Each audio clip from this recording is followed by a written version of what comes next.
Y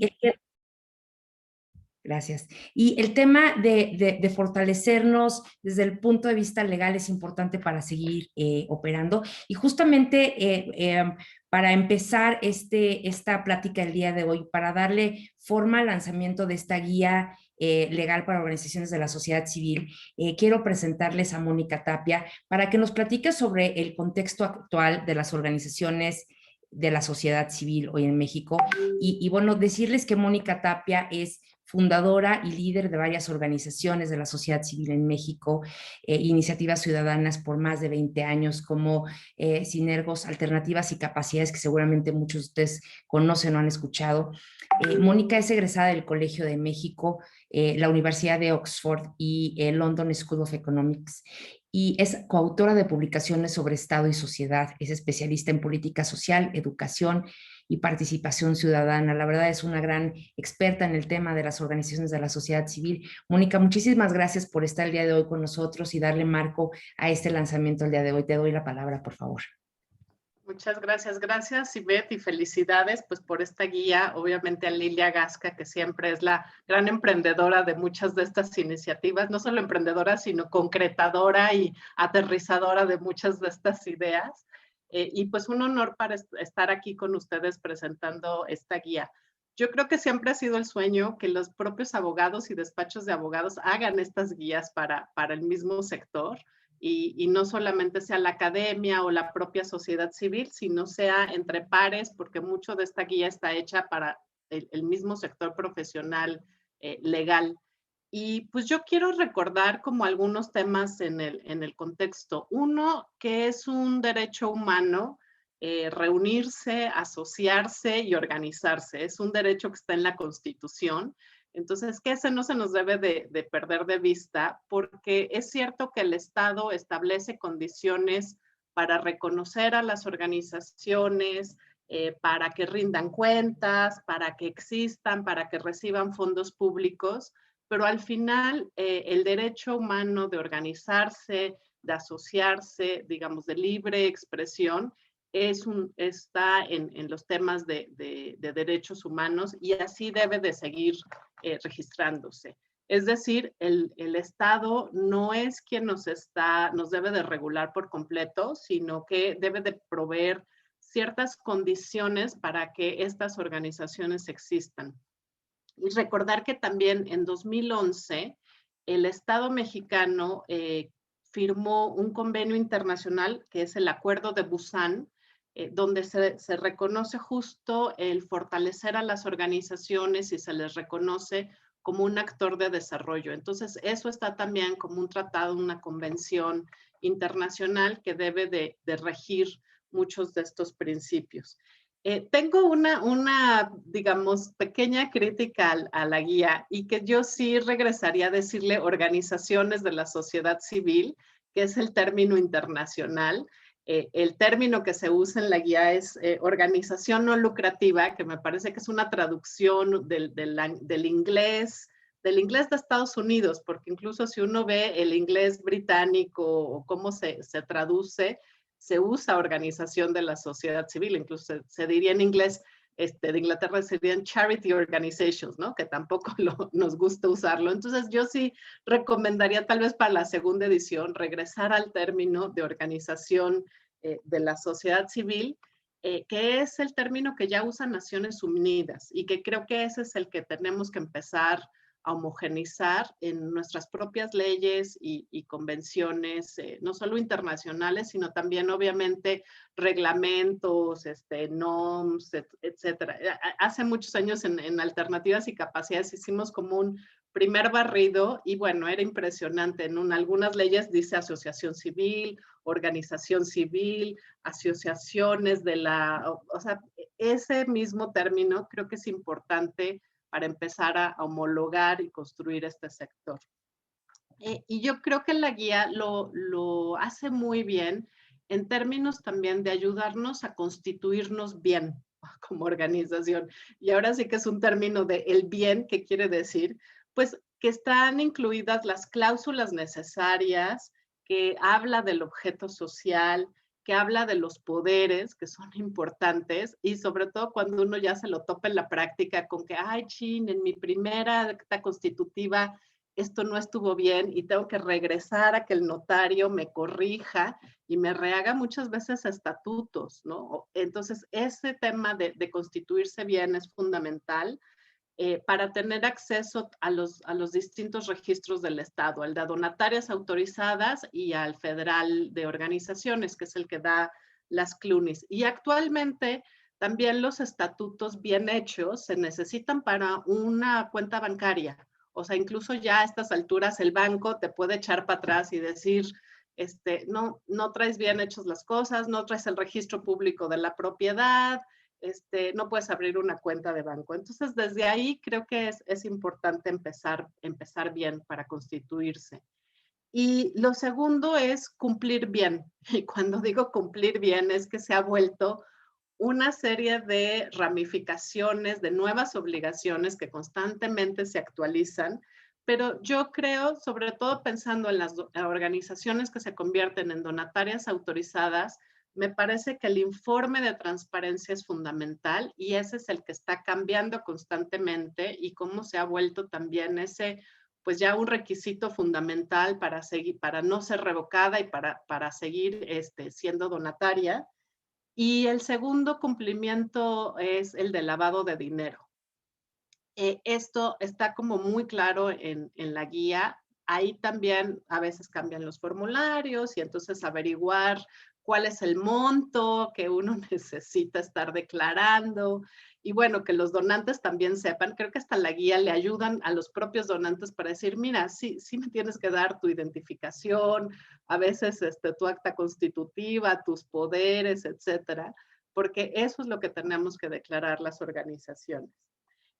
Me detengo 2 minutitos rápido para decir por qué las organizaciones somos importantes y la labor que hacemos. Y esto se establece en la ley de fomento que las organizaciones somos de interés público.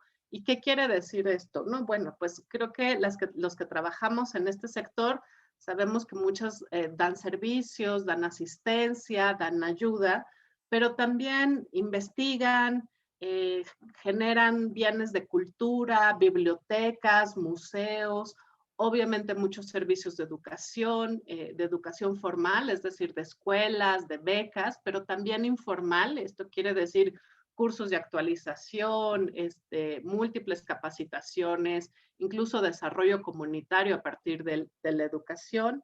Y hay también otras que conservan el medio ambiente, que combaten la contaminación, que buscan proteger la biodiversidad y que son igualmente importantes.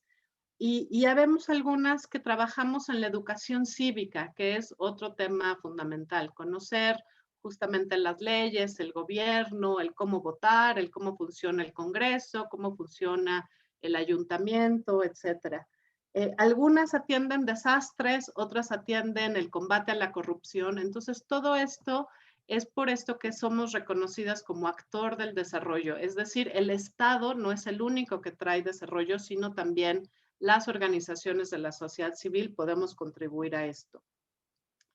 Y para, creo que concluir, o sea, habría que decir que no solo hay que tener el derecho de contribuir a este interés público, sino también el crear valor al ser un ejemplo de buenas prácticas internas. Entonces, en esto de constituirse bien, cumplir bien con la ley, es fundamental el que creamos que pues que tengamos una administración impecable. Esto me gustaría, digo, suena muy fácil, sé que es muy difícil desde conseguir facturas y en muchos lugares donde trabajamos no hay facturas y tener el orden y presentar mensualmente todas nuestras obligaciones fiscales ante el SAT y todo esto que ya decíamos de la presentación de la declaración de transparencia anualmente, pero creo que va junto con pegado, ¿no? Si queremos traer desarrollo, también tenemos que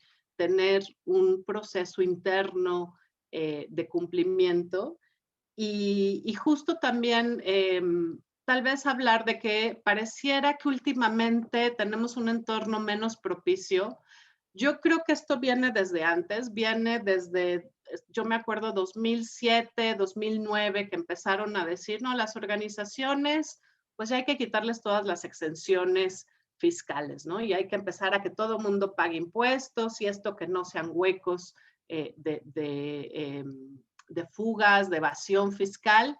Y desde ahí empezamos, incluso de ahí se inventó esta declaración de transparencia para decir, no, yo creo que se vale tener exenciones porque contribuimos justamente con este valor público, pero cómo nos volvemos así más transparentes, rendimos cuentas, sabemos qué estamos haciendo y que la sociedad también sepa qué estamos haciendo. Después, en el sexenio de eso fue en el sexenio de Calderón, en el sexenio de Peña Nieto, con toda la modernización, digamos, tributaria, también se fortaleció mucho esto de tener que contribuir e informar de manera electrónica y se establecieron muchísimos controles diferentes y se establecieron estas nuevas cláusulas que tuvimos que cumplir las organizaciones. Entonces, prácticamente todas tuvimos que hacer cambios a nuestros estatutos y se fueron dando prórrogas para hacerlo.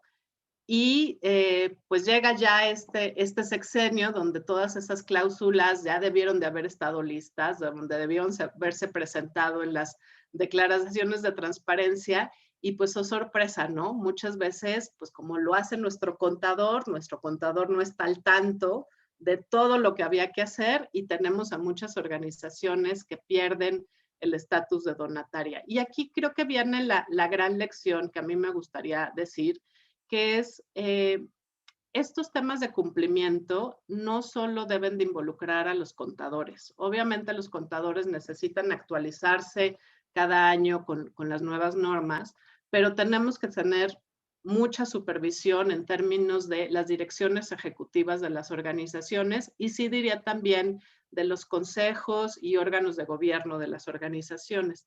Y la guía creo que también establece, pues eso, las nuevas responsabilidades de los órganos de gobierno para estar involucrados y porque ya implica una responsabilidad. Esta responsabilidad en otros países normalmente siempre ha sucedido. O sea, cuando a ti en Estados Unidos te invitan a ser un miembro de un consejo, te dicen, híjole, y hasta te pueden meter a la cárcel, ¿no? O sea, eso te lo dicen muy claramente.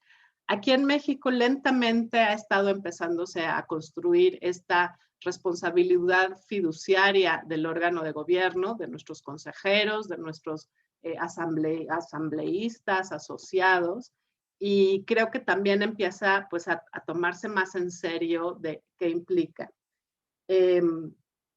Creo que esto, y qué bueno que digo, Ivette y siempre ha liderado estos temas pro bono, porque mucho de este cumplimiento requiere de un alto expertise y un alto expertise que no es un contador normal, que no es un abogado normal, que no es un notario normal.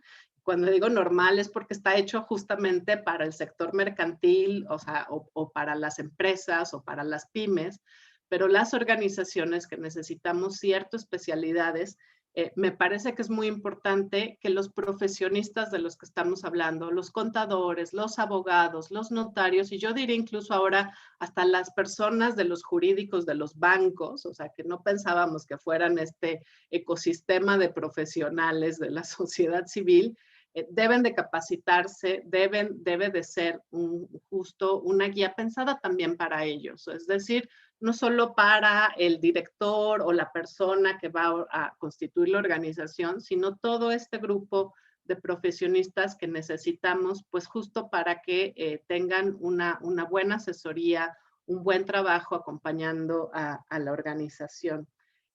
Justamente toco el tema de los bancos porque a mí me han pasado, creo que me metí a estos temas porque me han pasado 1000 historias a lo largo como de estos 20 años, desde ir a tratar de constituir una organización, ir a que fuera donataria. Y mis últimos episodios han sido con los bancos.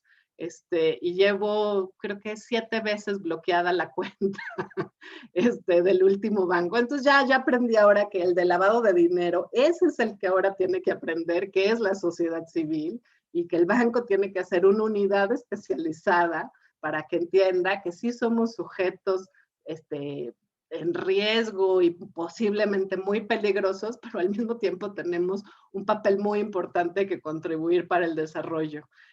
Y que el banco ahorita es para mí uno de estos lugares donde no es el ejecutivo telefónico el que te tiene que atender y establecer las políticas, sino desde adentro, entender cómo se trata a estas entidades que además pues, no tenemos mucho dinero en sus cuentas, entonces seguramente estará, y creo que este es también un gran reto para esto, ¿no? Para hacer extensivo pues a distintos profesionistas lo importante que somos las organizaciones en un contexto actual, político, social, donde queremos eliminar las desigualdades, construir los puentes y los diálogos entre gobierno, entre la sociedad, mejorar las políticas públicas, mejorar también el clima de inversión, de certidumbre jurídica de este país y obviamente pues tener también mayor justicia social y legal, diría yo. Entonces creo que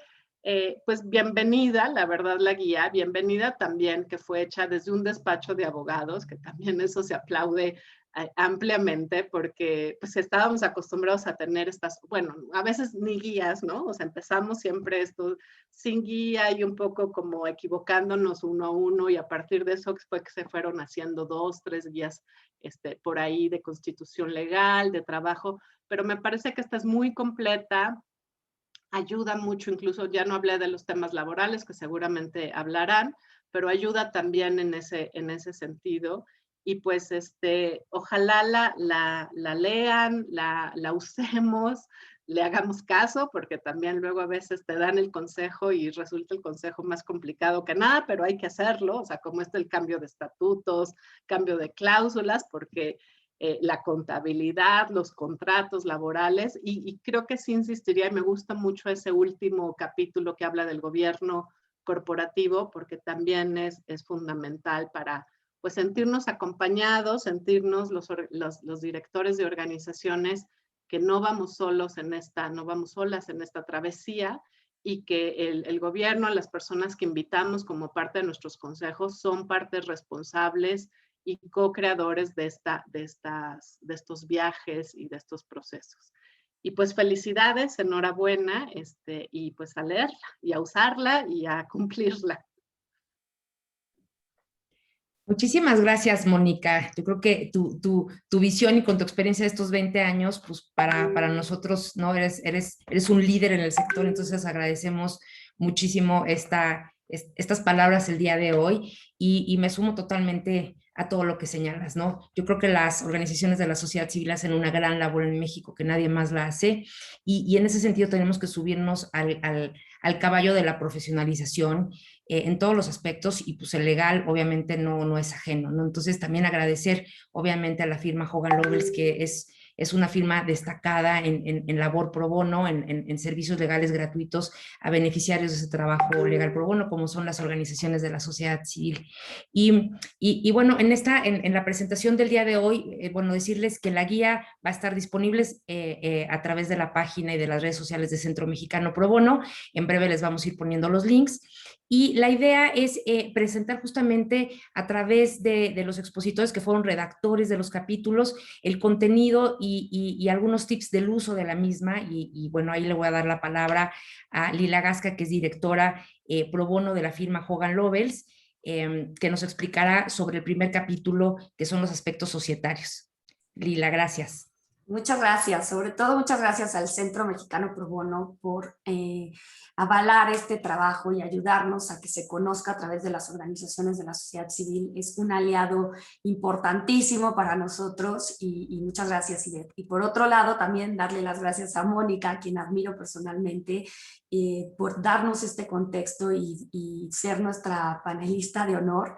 Y muchas gracias, Mónica, por tus comentarios. Quizá solo decirte por qué hablamos de organizaciones no lucrativas, porque siempre en las asesorías que damos, pues siempre vamos diciendo, tú eres donataria autorizada, pero no te has inscrito a la Ley Federal de Fomento de Actividades para Organizaciones de la Sociedad Civil, o tú eres una asociación civil, pero tampoco eres donataria, ni eres una OSC, porque responde a esta confusión legal, si me lo permiten, que eso es lo que trata este primer capítulo de aspectos societarios, de tratar de desmenuzar cuáles son las formas legales y a qué responde cada una en relación cómo podemos integrarlos para que tengan ustedes una entidad legal que responda a las necesidades de la organización. En ese contexto, bueno, esta guía responde a los más de 11 años de experiencia que tenemos en Hogan Lovells para asesorar organizaciones no lucrativas en México. Como ya decía bien Mónica, el Código Civil Federal regula la figura de la asociación civil, que es cuando uno o varios individuos convienen en reunirse de una manera que no es enteramente transitoria para realizar este fin común que no está prohibido por la ley y que no tiene un carácter preponderantemente económico. Esta es la base de la asociación, ¿de acuerdo? Evidentemente, primero responde a nuestra Constitución, que prevé pues esta libertad de asociación pacífica, ¿no? Después existen otras leyes estatales que toman a la figura de la asociación civil para crear otro tipo de leyes, que son las instituciones de asistencia privada, que son entidades también con personalidad jurídica y patrimonio propio, sin propósito de lucro, con fines asistenciales, que se designan a los beneficiarios. O, por ejemplo, las leyes de beneficencia privada, que representan la actividad de los particulares encaminadas a fomentar el sentido de apoyo y solidaridad. Ahora, justo esta guía lo que hace en este primer capítulo es desmenuzar las distintas formas en las que nos podemos constituir para responder a lo que nosotros necesitamos, ¿de acuerdo?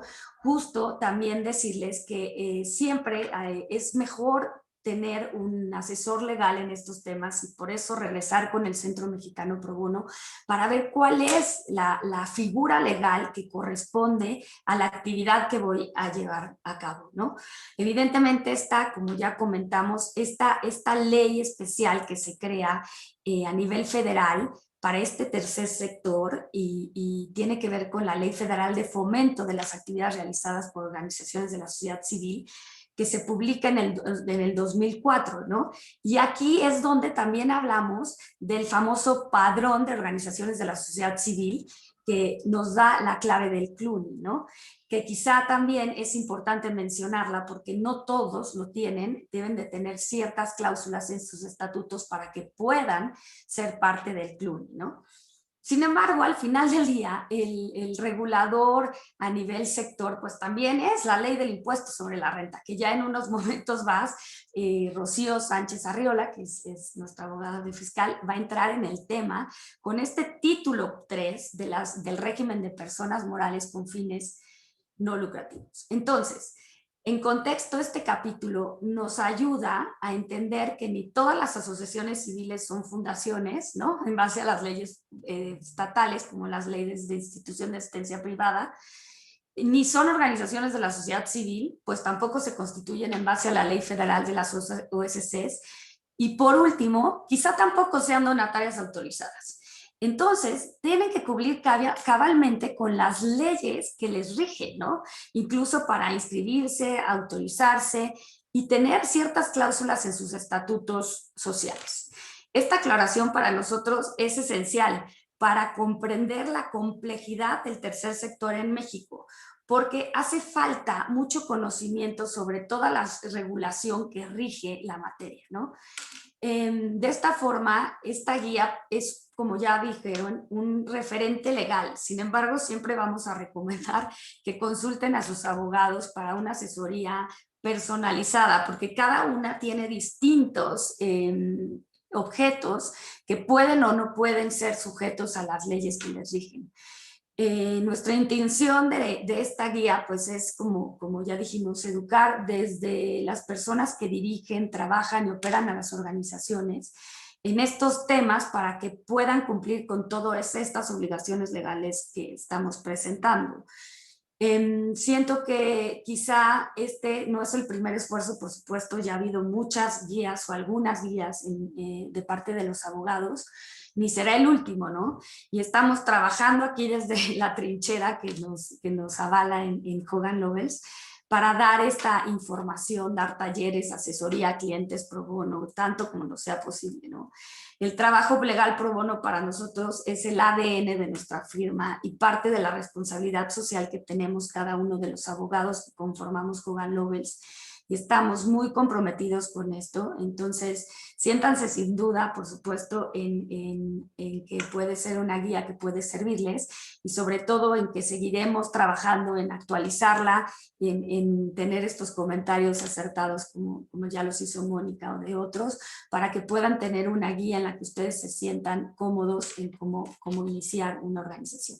Y bueno, muchas gracias. Este es nuestro primer capítulo de aspectos societarios. Te regreso la palabra, Ivette. Muchas gracias, Lila.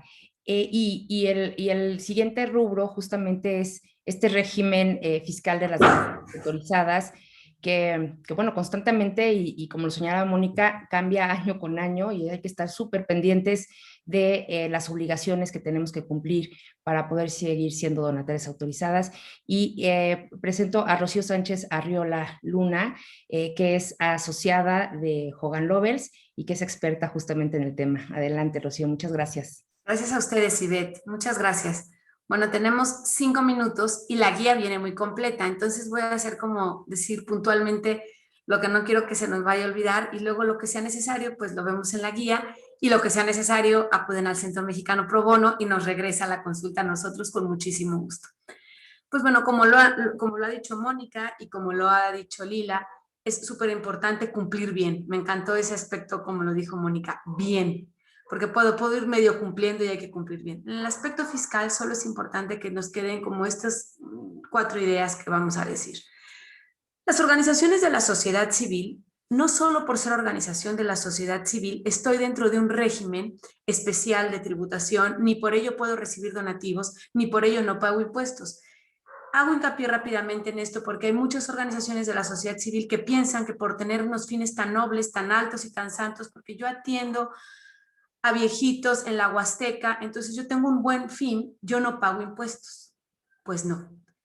Las organizaciones de la sociedad civil que quieren no pagar impuestos, que quieren estar exentas del pago del impuesto sobre la renta, precisamente en atención a sus fines tan altos, tan nobles y tan altruistas, tienen que tener forzosamente una autorización de las autoridades hacendarias para recibir donativos deducibles de impuestos. ¿Qué es lo que nos hace esto de los donativos deducibles de impuestos? ¿Qué nos da esta autorización? Pues son 2 partes de la moneda. Uno, los donativos que yo recibo serán deducibles para el donante. Y entonces esto es una motivación, que mucha gente dice, bueno, pues si doy un donativo porque me van a dar mi recibo y al final del camino es un 30% menos en el pago de mi impuesto. Pero la otra cara de la moneda, que a veces se nos olvida que es importantísima, es que voy a estar exento del pago del impuesto sobre la renta. Esto que estoy diciendo, por supuesto que tiene sus requisitos, sus límites, y diremos los que podamos y los que no los pueden ver en la guía. Entonces, estoy exento del pago del impuesto sobre la renta, es decir, todos los ingresos que yo reciba por donativos, por apoyos gubernamentales, la federación, los estados o los municipios, y por aquellas actividades propias de los fines de mi objeto social, todo eso, ese dinero que yo reciba, está exento del impuesto sobre la renta. Y estoy en un régimen especial, como mencionaba Lila, que es el título 3 de las personas morales no contribuyentes. ¿Por qué lo decimos? Porque si no fuese así, y si yo no estuviese en este régimen, cualquier ingreso que yo reciba, yo tendría que pagar el impuesto correspondiente por la utilidad de ese ingreso, que hoy por hoy, de acuerdo al artículo 9 de la Ley del Impuesto sobre la Renta, equivale al 30% de mi utilidad.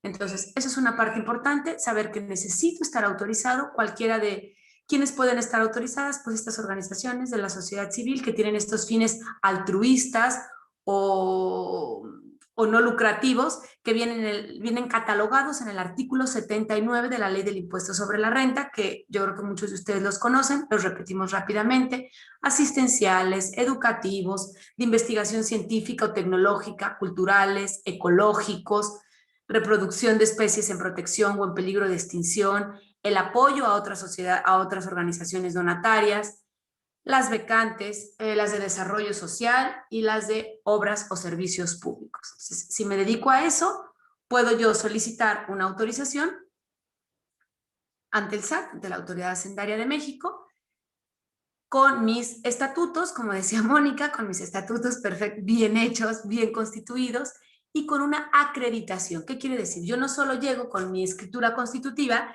y digo, yo soy una donataria y tengo todos estos, cualquiera de estos que comentamos, fines no lucrativos, sino que tengo que acreditar y tiene que acreditarme un organismo público. Entonces, por ejemplo, pues para asistenciales, pues me tendrá que acreditar el DIF, que efectivamente yo me dedico a atender a cierta sector de la población vulnerable, ya sea por edad o por condición económica.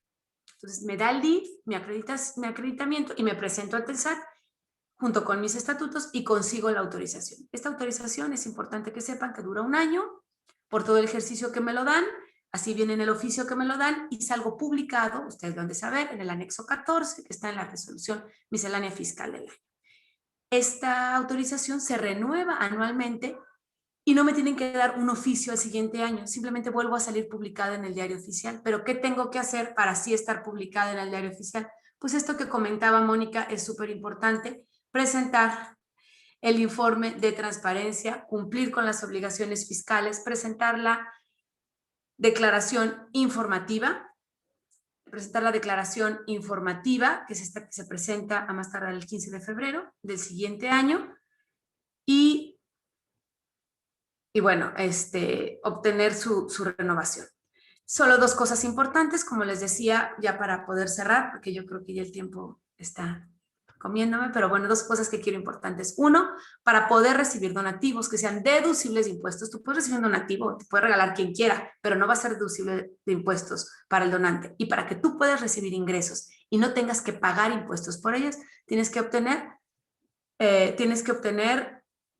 la autorización del SAT como donataria autorizada de impuestos. Por un lado es de donde recibes tus ingresos, entonces cuando los recibas estarán exentos, tienen sus límites y tienen sus reglas que hay que verlas, vienen en la guía, vienen específicamente en el artículo 80 de la Ley del Impuesto sobre la Renta y estamos a sus órdenes para verlas. Y la otra parte importante que quiero que sepan es a dónde destino ese dinero. O sea, yo puedo obtener dineros por donativos, por actividades propias de mi objeto social autorizado y por apoyos gubernamentales. Pero ese dinero lo tengo que destinar exclusivamente a los fines para los que fui autorizada, con la excepción del 5% que tengo para los gastos administrativos.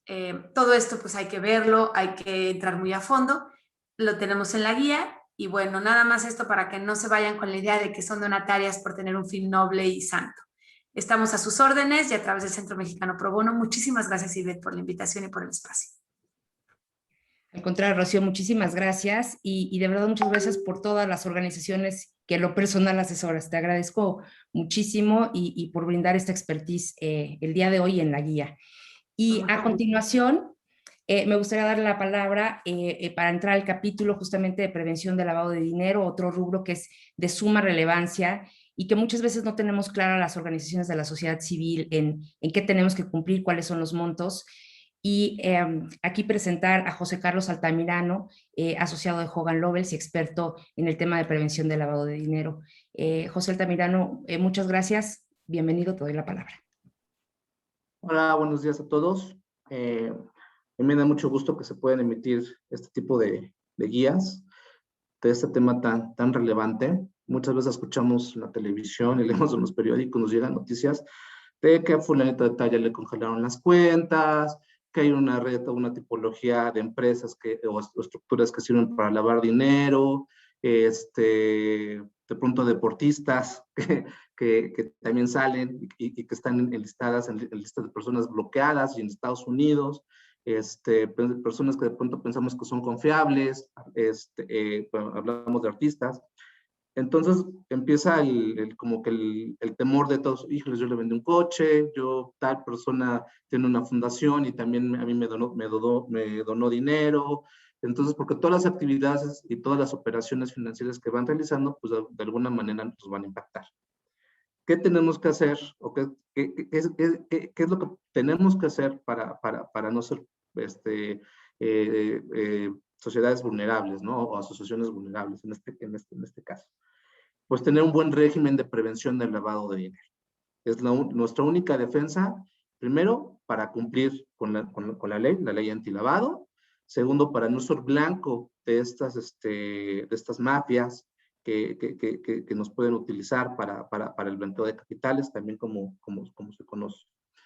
Y también muchas preguntas que se hacen es, ¿y por qué a mí me tocó esta obligación? ¿No? ¿Por qué no le tocó a hoteles, a restaurantes? ¿Por qué exactamente a las organizaciones sin fines de lucro? ¿No? ¿Por qué la actividad de recibir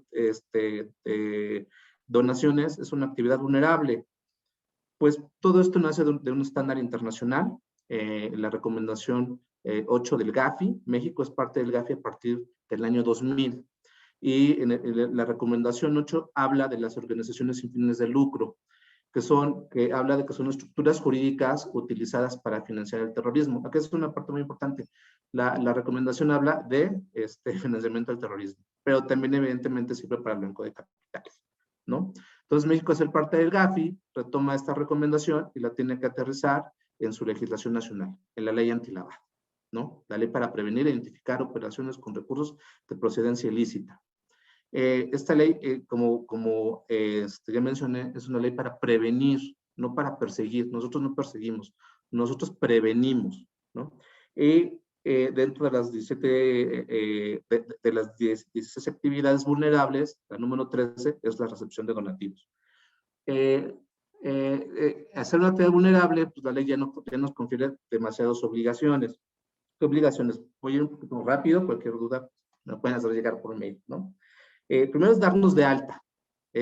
Ya que yo soy una persona, una donataria autorizada, primero que tengo que hacer es darme de alta. ¿Por qué? Porque ya mi actividad preponderante es ¿no? Recibir donaciones. Me tengo que dar de alta, nombrar un responsable de cumplimiento. Esta figura de responsable de cumplimiento, en verdad, tiene que ser una persona que deba de conocer este tema. No podemos de pronto decir, pues voy a delegar al contador como responsable de cumplimientos. No, el responsable de cumplimiento realmente, más que ahorita van a venir reformas, tiene que ser una persona realmente que conozca a profundidad estos temas, ¿no? Lo que es el lavado de dinero, las tipologías que se pueden utilizar, el saber identificar a los clientes es muy, muy importante. Debemos de recordar que un buen régimen de prevención nos puede evitar muchos dolores de cabeza, independientemente de sanciones administrativas, también en temas penales y evidentemente reputacionales. Un buen régimen de prevención, en verdad, vuelvo a repetir, nos va a quitar muchos dolores de cabeza. Bueno, el oficial de cumplimiento va a tener la obligación de identificar e integrar los expedientes a partir de cierto monto. La identificación va de 1,605 UMAS y presentar los avisos después de 3,210 UMAS. Identificar los expedientes, él va a tener que ver, identificar a personas físicas, morales, mexicanas o extranjeras, o fideicomisos o entidades públicas. Va a tener que contar con un manual donde se establezcan estas políticas de identificación de clientes. El manual tiene que ser ad hoc, tiene que ser un manual que realmente les funcione a las organizaciones. No debe ser un manual ni muy robusto, ni tampoco tiene que ser un manual con mínimas obligaciones. Tiene que ser un manual que a ustedes les funcione, es decir, conforme al tipo de operaciones, los miembros que integran a la organización y principalmente identificar a los responsables de cada paso. Es decir, el oficial de cumplimiento va a tener estas obligaciones o revisar e integrar sus expedientes y presentar los avisos, pero a lo mejor él no va a tener el primer contacto con el donante. A lo mejor otra persona es la que tiene el primer contacto con el donante. Esa persona también debe estar evidentemente capacitada. Y todo esto tiene que estar perfectamente bien detallado en el manual para que la prevención pueda funcionar. También deben de recordar, bueno, como parte de la obligación del oficial de cumplimiento y parte de todas las personas que participen en la operación, poder identificar las listas de personas, las listas negras, en las cuales van a tener que revisar que su donante no esté en una lista de personas bloqueadas, o que sea parte ahorita de la lista del 69B del Código de la Federación. Entonces, Esto es muy importante. También vienen reformas muy importantes en esta parte próximamente. Y es importante que las consideren. Rápidamente las voy a enlistar. Van a venir programas de capacitación, va a cambiar la metodología del enfoque basado en riesgo y van a venir temas de auditorías. Para esto quedamos sus órdenes, para lo que lleguen a requerir y evidentemente cualquier consulta nos pueden hacer llegar por mail. Muchas gracias. Al contrario, José, muchísimas gracias. Es un aspecto súper relevante que tenemos que tener el foco bien prendido todas las organizaciones. Te agradezco muchísimo. Y vamos con el siguiente capítulo, que es también un tema muy relevante y que también, no por ser organizaciones de la sociedad civil, estamos exentas de cumplimiento de las obligaciones laborales. Y aquí le doy la palabra a Regina Romero, asociada en el área justamente laboral de Hogan Lovells. Regina, muchísimas gracias. Gracias a ustedes y felicidades por la publicación de esta guía. La verdad es que fue un trabajo en conjunto y creemos que va a ser de mucha utilidad. Para temas laborales, hicimos un resumen un poco general de las obligaciones que como patrones hay que tener en cuenta y cumplir. Las relaciones laborales, cómo se configuran. Sabemos que el elemento principal es la subordinación. Entonces, cuando existe este elemento con cualquier servicio que recibamos o cualquier actividad que recibamos como organización, pudiera configurarse una relación de trabajo y por lo tanto todos los derechos consignados en la Ley Federal del Trabajo y la Ley del Seguro Social. También tenemos un capítulo de voluntariado de acuerdo a la legislación local de Querétaro que se entiende por voluntariado. No obstante, es importante tratar de identificar cómo estamos tratando esa relación de voluntariado en el día a día para que tener bien identificado y poder separar esa relación de voluntariado con una relación de trabajo, ¿no? Entonces, hay que tener cuidado. También hicimos un análisis de los contratos individuales de trabajo, qué es lo que deben incluir. Hubo algunas reformas hace un par de años para incluir nuevos requisitos que deben de contener los contratos individuales de trabajo, de no cumplirse. Pueden existir multas en caso de inspección. ¿Cuáles son los tipos de relación de trabajo por tiempo indeterminado, que es la regla general? Por tiempo determinado, que debe ser justificado, tiene que tener una causa específica y una naturaleza temporal. De otra forma, pues no es válido y se entiende como un contrato por tiempo indeterminado, por obra determinada, por temporada, capacitación inicial, periodo de prueba, que son bastante recurridos. Y bueno, también quisimos incluir un poco las obligaciones de seguridad social, qué es lo que se tiene que reportar al Seguro Social, en qué periodos, cuáles son las consecuencias de no cumplir con estas obligaciones. Como las más importantes es registrar a los empleados dentro de los 5 días después de la fecha de ingreso, retener cuotas obrero-patronales, avisar de cualquier cambio de domicilio, cualquier cambio de salario, etcétera. Cualquier incumplimiento, pues bueno, son multas, recargos y actualizaciones y también acordarse que al ser las contribuciones de naturaleza fiscal, pues también existen multas, recargos y actualizaciones y se consideran como créditos fiscales. También incluimos un pequeño párrafo de las obligaciones hacia el Infonavit, hacia el Fondo de Ahorro para el Retiro y otras obligaciones laborales también hay que tener en cuenta de acuerdo a las actividades que realicemos y también mucho también se trata de tratar de documentar todo y tener todos nuestros archivos y expedientes al día porque esto es una buena práctica de prevención en caso de conflicto, entonces hay que tener nuestros contratos de trabajo, reglamentos interiores de trabajo, etcétera, ¿no? Entonces, esas son nuestras recomendaciones desde el punto de vista laboral. y es un pequeño overview, pero ojalá les pueda ayudar y tengan un poco más de noción sobre qué es lo que podemos mejorar o implementar. Muchas gracias. Muchas gracias, Regina. Un buen resumen, porque la verdad el tema laboral también tiene muchas implicaciones, pero bueno, hay que consultar la guía. Y en nuestro siguiente capítulo está de protección de datos personales, también de suma relevancia y que a veces a las organizaciones pues lo vemos como un tema sumamente complejo. Realmente, si lo entendemos, no es tan complejo, y justo para eso le voy a dar la palabra a Federico de Noriega Olea, socio de Hogan Lovells México, que nos expondrá justamente este capítulo. Muchas gracias, Federico.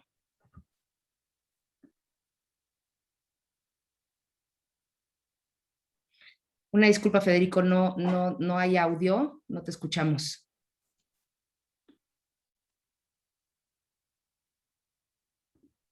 No, todavía no.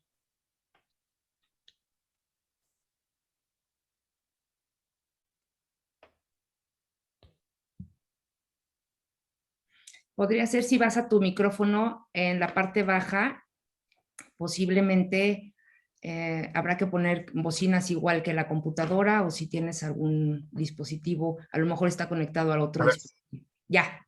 Ahí, ya. Ah, perfecto. Excelente. Gracias, Federico.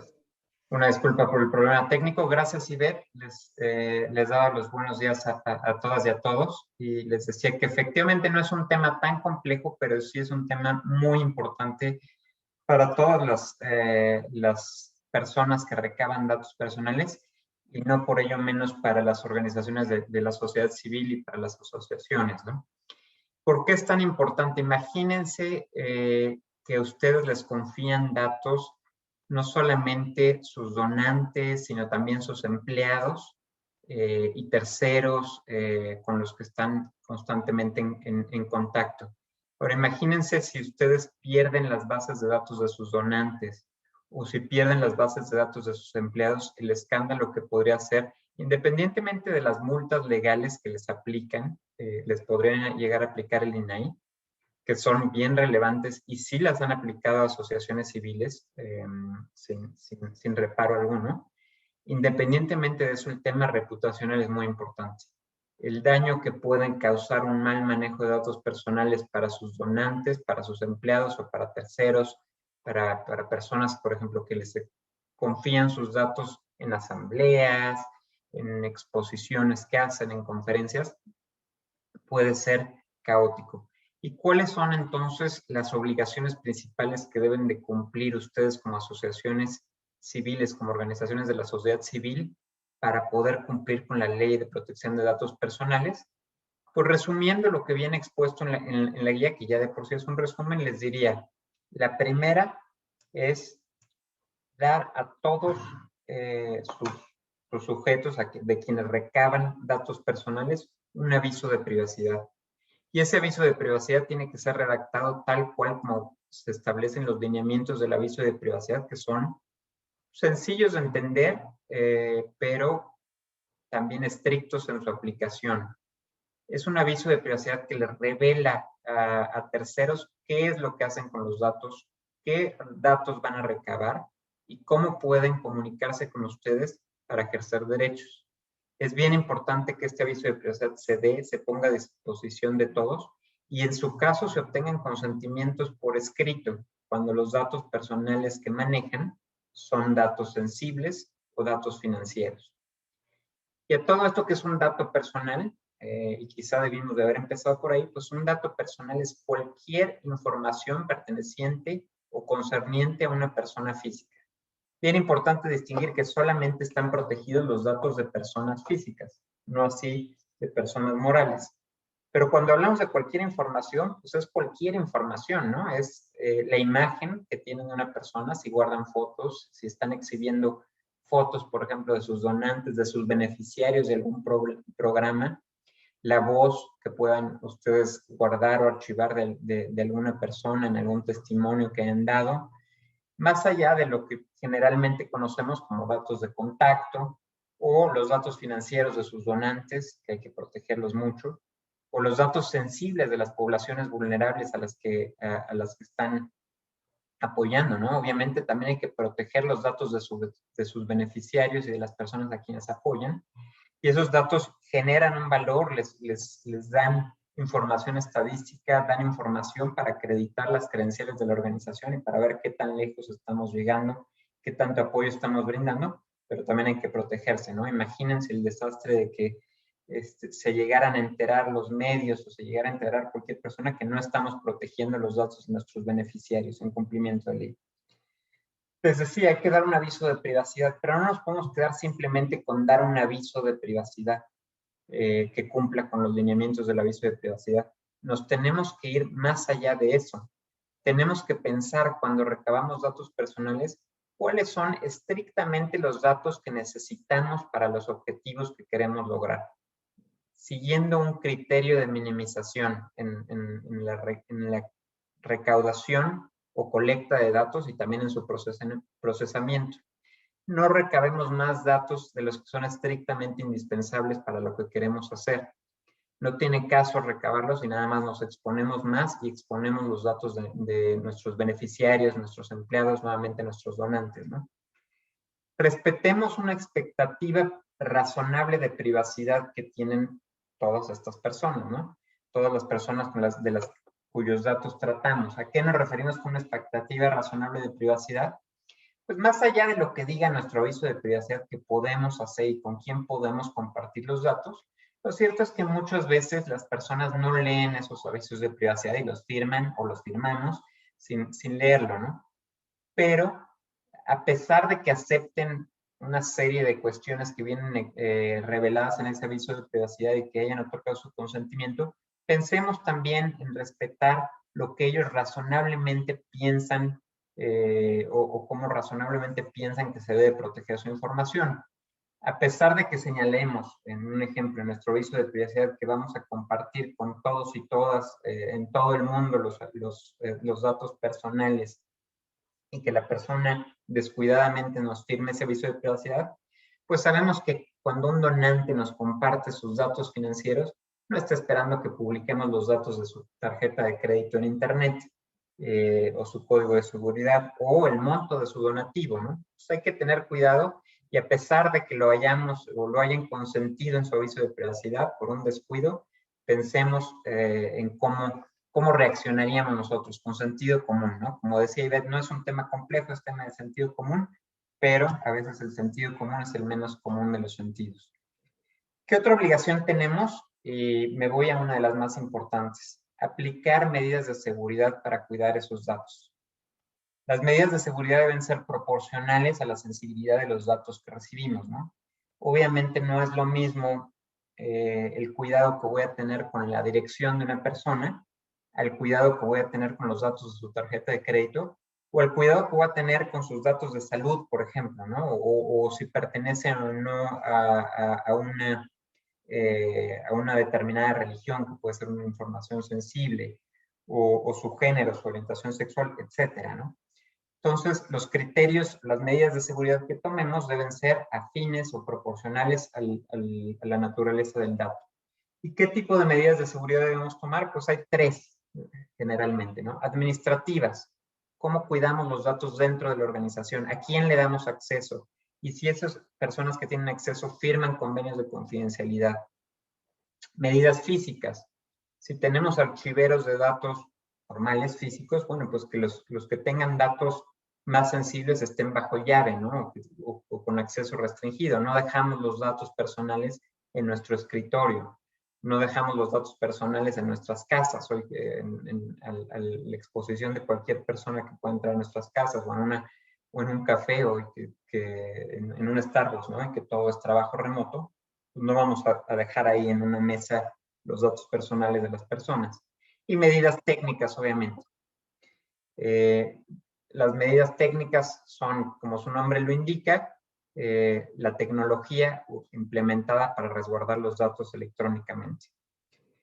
Concluyo simplemente para hablar de la última obligación que tienen, que es respetar los derechos ARCO de todos los sujetos que comparten datos personales.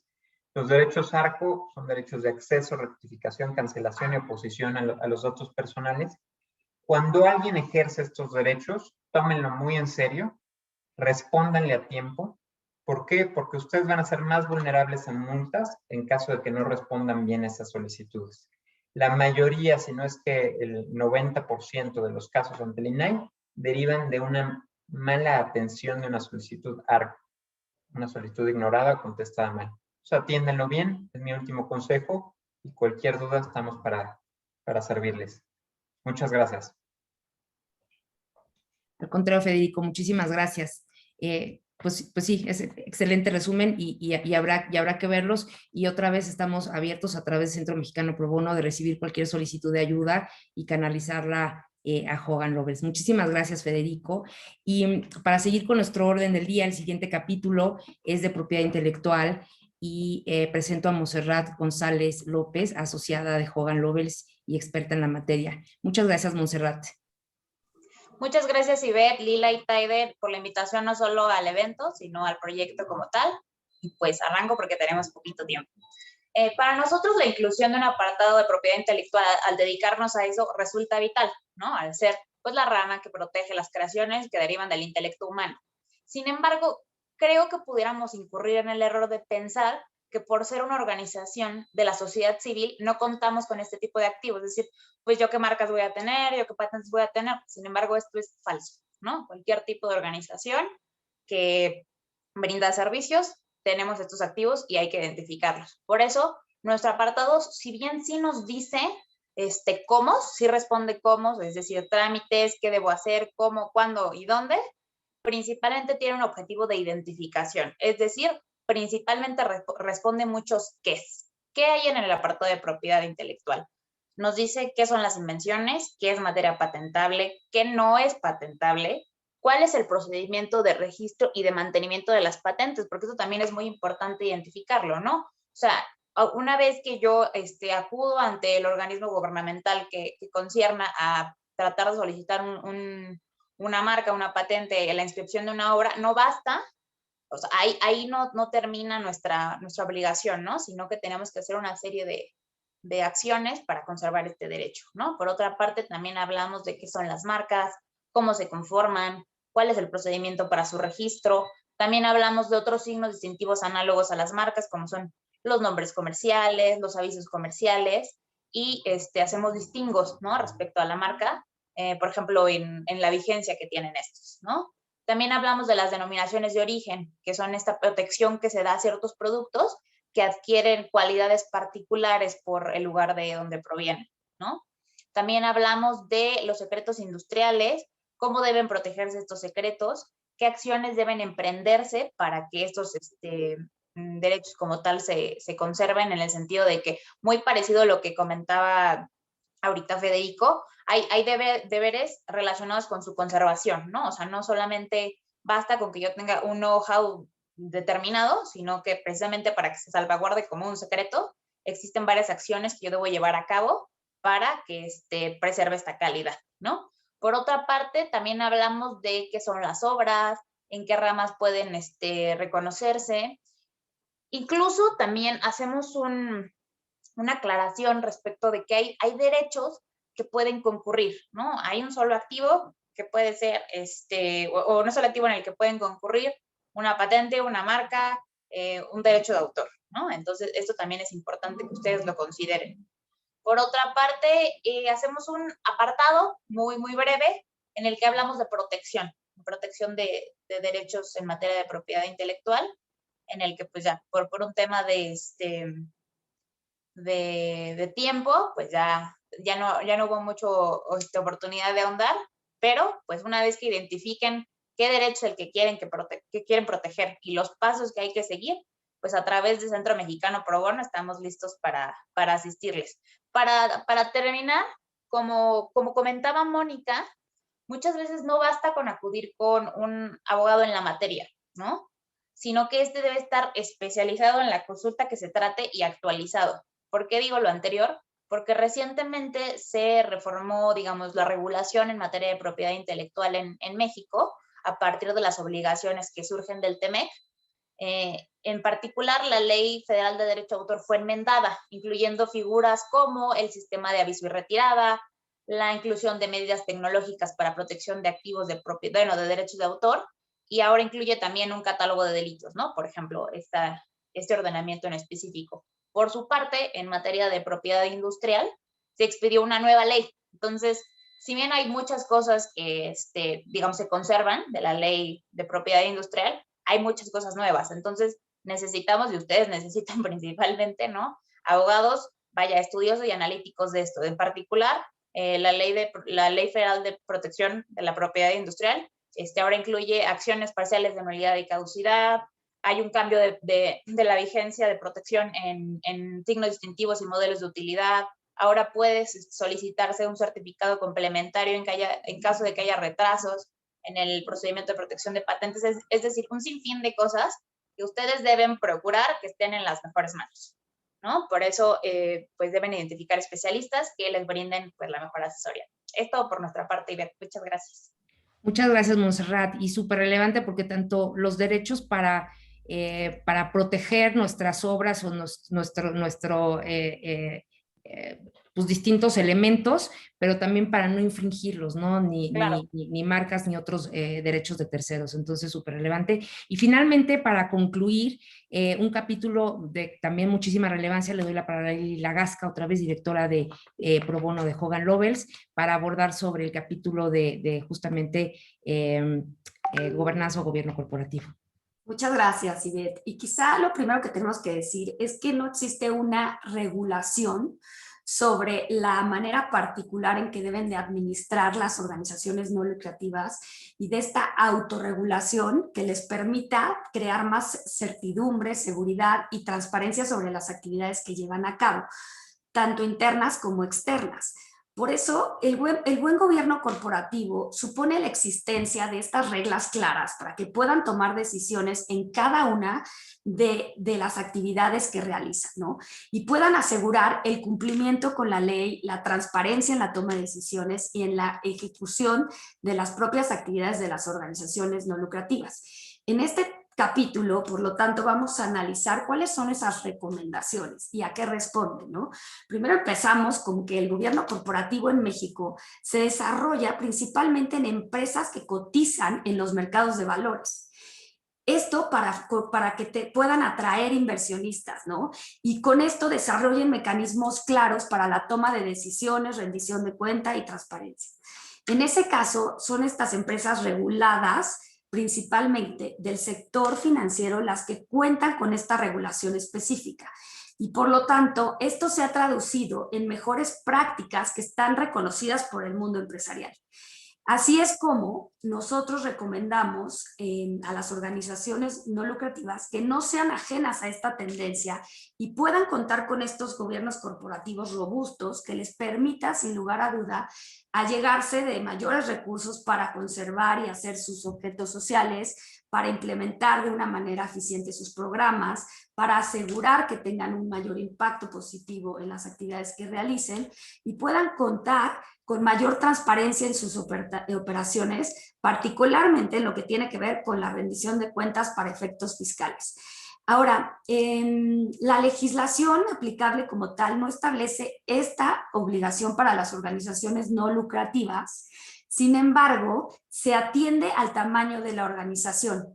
Ya hubo una reforma fiscal en este sentido y la recomendación es que las donatarias autorizadas anteriormente que contaban con ingresos anuales de más de 100 millones de pesos o con un patrimonio superior, pues pudieran atender a una estructura de gobierno corporativo sólida para la dirección y el control de la persona moral, ¿no?